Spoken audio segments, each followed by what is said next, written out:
Welcome back, everyone. It's been 5 years since Doctor Strange used his magic to have everybody forget about Peter Parker, and now Tom Holland is back. Pre-warning, there's going to be some spoilers here.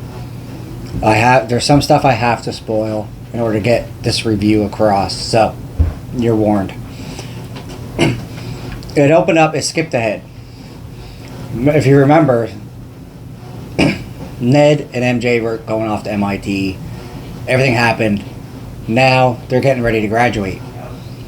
And Peter's keeping tabs on them, seeing how they're doing. A couple times he wants to approach them. He goes to one of their parties. He introduces himself as someone. And now, one bright side, the Punisher. I was very happy to see the Punisher show up, but they skipped to where they already know each other. Nothing about how they met. All we know is Peter, Spider-Man, saved Punisher's life in Staten Island. That comes up a lot in the movie. Obviously, the Punisher's toned down a little bit because of Spider-Man. But I really like the Punisher. I was very happy to see that. That was nice. Somebody keeps trying to break in this place. And Peter's trying to find out, who is it? Why? What are they after? He's protecting this business.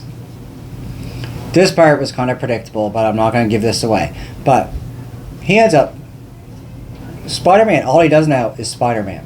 There is no Peter Parker per se. His anxiety and stuff's getting to him. His loneliness is getting to him. He talks to one of the cops on the phone constantly, and she says you have to get a life. You can't just be Spider-Man all the time. And it makes sense. It's going to wear you out if that's all you do. But now, you find out the person breaking in the building, they're being controlled by Jean Grey. That's right, Jean Grey's controlling people, get them to break in. And at one point, somehow, she tries to get in his mind. He kicks her out like no one's ever done that before. But she finds out about MJ. So this part here, okay, this is a spoiler. She tells him, I'm going after MJ. This is before he knows who Jean Grey is. And he goes, rescue MJ, I have to take her. And he takes her to the rooftop, and she starts talking about how I have the sense that I've known you before, and just she convinces him, like, lift up your mask, they kiss.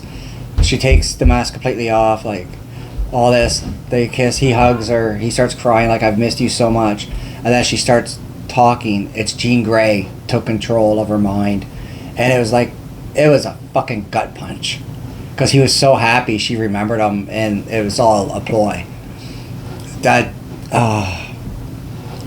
I felt that shit. I felt that. It was that part was very emotional for me anyway. It hit hard, and it turns out Jean Grey was breaking into this place not to steal something. They have her sister. So Spider-Man's trying to stop her from breaking in. Turns out they're the bad guys, which is something I predicted near the beginning of the movie. I said, oh, watch them be the bad guys.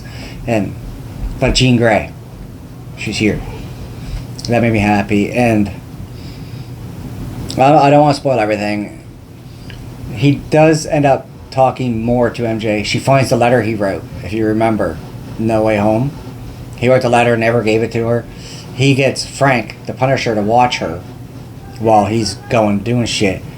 And she sends, Frank, you gotta let him go alone? He saved your life in Staten Island. So, he goes. And when Peter gets back, she's reading a letter, like, I used to know you. And she said, take off your mask so I at least know who I'm talking to. And he does it. And she said, like, I don't remember any of this. I don't love you. And it hit. But she don't have a phone to call someone, so he takes her home, and you can come up and meet Ned, because obviously you know him too. Ned's obsessed with Spider-Man, by the way, but obviously he doesn't remember Peter. He created an app where they track Spider-Man. But they end up building Legos together, but he keeps the mask on the whole time, so he has no idea. But it was really... It It was a great movie. I loved it a lot. I wasn't disappointed. I was worried. But, oh, it hit hard. I loved everything about it. After No Way Home, I find the MCU kind of dwindled off, and so I was skeptical of it. But I don't know if Tom Holland's going to be back or not, but this hit.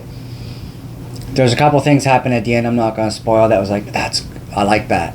I like that a lot, but I don't want to spoil that. So, Tom Holland as Spider-Man. The acting was good. I really enjoyed it a lot. How his loneliness, how the arachnid DNA starting to take over. We get to see Bruce Banner and the Hulk.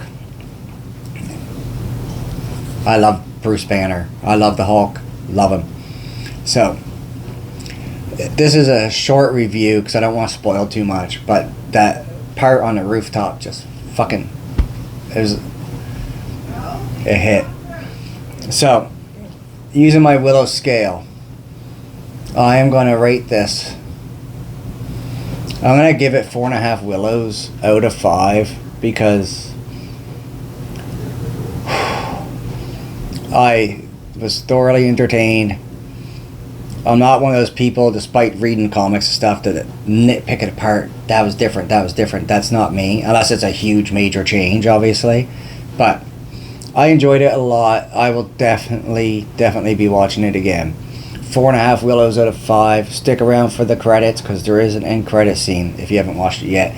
If you have watched it, share your thoughts in the comments below, because that is what they're there for. So, and hit that subscribe button, come back and see me, join this family of people who just love talking about movies. If you have any suggestions, movies you want me to review, movies you want me to talk about, actors, whatever, leave in the comments below as well. Till next time, everybody, thank you so much.